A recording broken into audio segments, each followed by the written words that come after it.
You know what we like, we've seen some kids step up for us. We didn't know really what we had lost a very good senior class, so we knew we had to have underclassmen step up. We've seen that so far. The other thing that's been pretty enjoyable, we have a definite varsity group and we have a definite JV group, freshman sophomore group, and so we feel like we really got two quality units there, so we can play some quality JV games too. You talked about that senior class a little bit. Who are some of those guys that you lost last year to graduation and maybe some holes you're trying to fill this year? Well, we lost our quarterback, Ethan Shearer. He did a lot of stuff for us. He was even on the O-Zone, I think, rushing leaders. Michael Wisman, who's now playing up at Mo Valley. They invested a lot of money in him. I think he's going to play immediately. So, those two big guys. We lost our starting inside linebacker, Owen Ives. It's a huge class of athletes we lost, and they're hard to replace. But we've seen kids replaced, and that's what happens. Who are maybe some leaders and some playmakers on this year's team that are kind of stepping into those roles? Well, we have Reed Harrison coming back, and he won the state title in the 100-meter.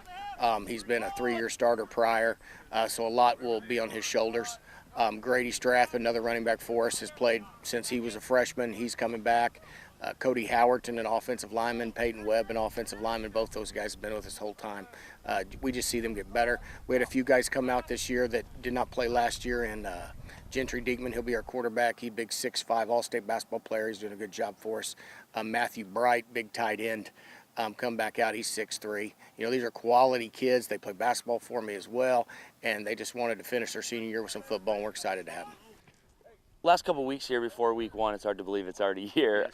What are some things you might be working on or some last-minute things your guys are trying to hone in on before you get to week one? For us, it's still always about blocking and tackling. So we'll work on that the entire year. You got to wake up kids of hitting behind shoulder pads. So it's just a process. They get a little bit better at it every day. And like I said, we'll continue to do that till the very end. You talked about having a little bit of a younger group, but you guys have a good season last year behind a great group of seniors. How does that experience maybe help some of these kids stepping into these roles?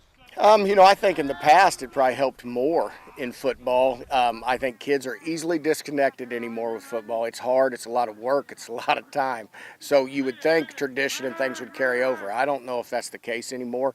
I think you have to apply what you have going on to the kids you have. So, we provide a lot of opportunities for our kids. And so I think they want to be part of that because, team dinners, leadership development, weightlifting. The whole package is what keeps those young kids coming back. I think people forget very quickly about what you did last year.